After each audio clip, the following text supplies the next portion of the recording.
Ariel Helwani goes off on the UFC for allowing the same referee responsible for the Fury incident to work last weekend's fight night. Texas is an absolute joke. Texas is an absolute joke when it comes to officiating, and once again, that was on display.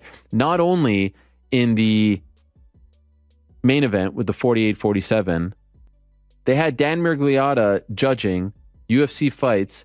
The last time Dan Miragliotta judged a UFC fight was in the 20th century.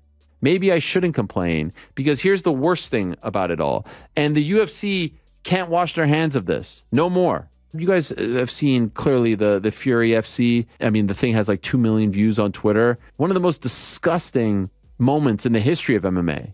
Oh, he's got to figure for it. He's got it. This is tight. This is very tight. This is as deep as they get.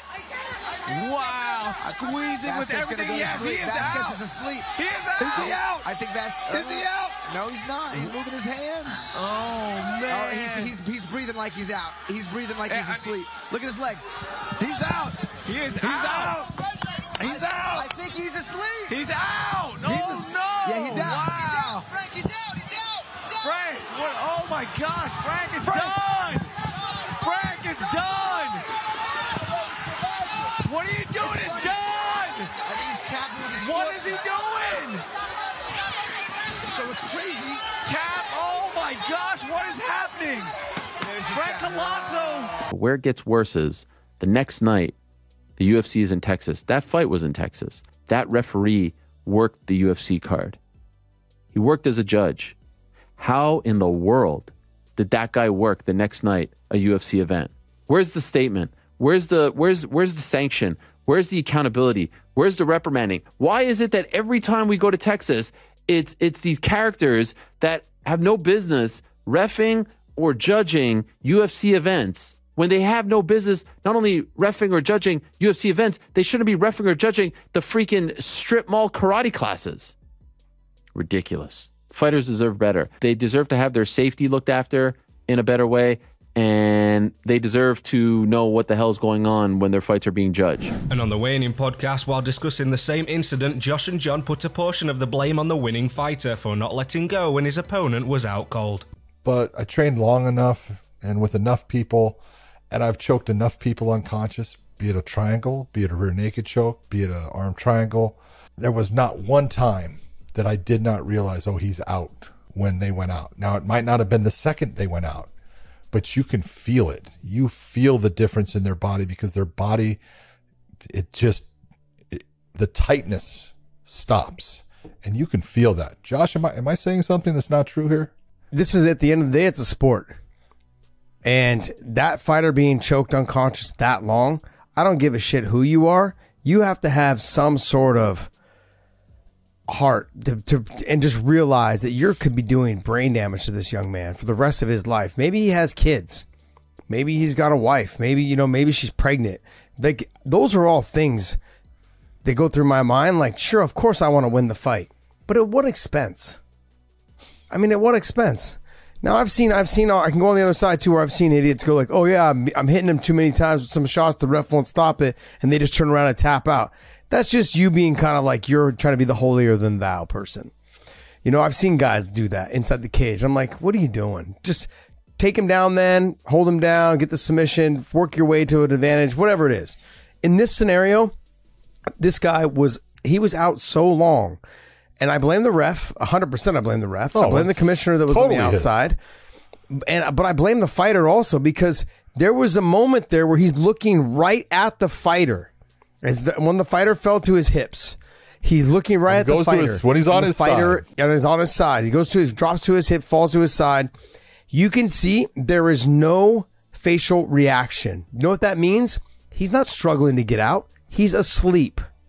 There's no like, oh, I'm still fighting it. There's fighters, you naturally will make that face that says, I'm trying to get myself out.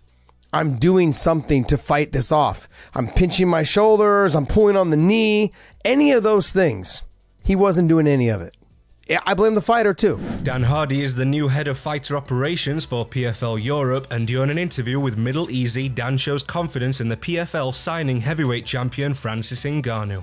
I just feel it in my bones. It makes sense. His demands for the UFC is exactly what the PFL are offering. Everything that he was asking for from the UFC is already on the table over here, as long as the money's on the table alongside to match the heavyweight king's purse. Then I think you'll be happy, and I think we can certainly do that for him. However, while doing a Q&A on their podcast, Josh Thomson believes that One Championship may sign him as they are being very generous with their offer. And One doesn't have a lot of fights every year. Sure, they've started having a couple more here and there. Yeah. But they're not, like, they got onto Amazon Prime, which made it easier to view them, made it easier for us to follow them. But even still, that's difficult, man. There's a good chance that Firas Ngannou is going to end up over there. A really good chance. Huh? I mean, they're offering him a lot of money. We'll see. See what happens. And with UFC 287 just over a week away, the former champion Adesanya shares his mindset before his rematch with his toughest opponent ever. Do you have a different kind of mindset going into this fight? Yeah, I do actually. I'm wanting, and I mean that in every sense of the word. The mindset's different though, definitely. Even Eugene and I on the same page. The mindset is definitely different. Like, this is my, like I said, one life, roll the dice. So it's my last shot. And give it all I got. In every sense of the word. Another big fight in our future is Conor McGregor versus Michael Chandler at welterweight. 170 or 155 is the fight? 170. Is that the new weight class? Nah, it's not. I don't. No, I'm 170 next, man. Leave it out. You win this fight, do you get a title shot? Yeah, I'd like so. I would like that. You get the winner of Leon and Kamaru?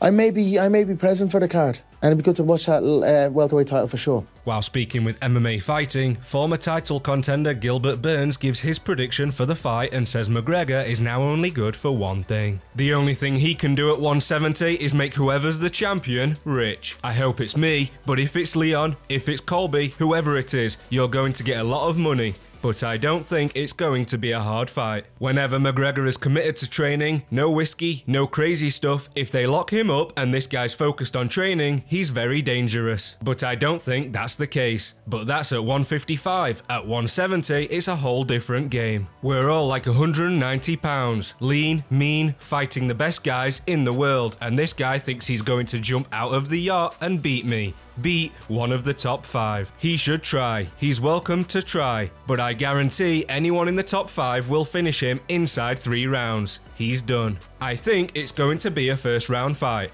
It don't need to be 5 rounds. It's only going to be 1 round in that fight. Conor used to be freaking good. We don't know where he's at right now. A long time he don't compete. He lost his last couple fights, I don't know. Chandler on the other hand, he's had a couple of wars. He's been in the wars with these guys in the UFC. I think it's going to be a first round fight. Whoever hits first, that's it. Good night for the other guy. I hope Chandler wins, but Conor has a big chance too. It's a crazy fight. But Chandler at the beginning, with that power, with the explosion, with the speed, super quick, in and out, I think Chandler can knock him out. We'll see. First round, we'll not see a second round in that fight. And Kevin Lee has re-signed with the UFC with plans of fighting this summer. Although it could have been sooner if Michael Chiesa had accepted him as a replacement for 287. Kevin's coach reveals he destroyed his ACL at the beginning of his last fight and went on to win a decision regardless. The first kick Diego threw breaks Kevin Lee's ACL. First kick. I couldn't believe it. And I saw it pop. And Kevin Lee is moving around literally on one leg. Now he has a broken ACL. And he had broken his other ACL previously. But the thing is, like I told him, like I'm telling everybody, if you break one ACL, on average, the second ACL breaks 2 years later, on average. That's why breaking your ACL is such a problem, because recalibrating the knees is incredibly difficult. For high-level athletes, if you're going to put your body under stress, it's very likely you break your second ACL. What happens then? You go through another surgery, you're back another year, you're back out for another year. It's crazy. It's such a crazy injury. Lo and behold, Kevin beats him. Okay, Kevin, he's a warrior. This guy, it's incredible how much pain he can take, because torn ACL, he's wobbling on one leg, beats Diego handedly. He did amazing. But let me tell you something. If he didn't break his ACL, I think it would have been a finish. Like he would have crushed. He would have been way too much for Diego. But the fact that he was wobbling around on one leg, it was incredible. So I'ma let my chest poke out just a little. I'm headed to the top, can't stop in the middle. We are on the road. touching the sky.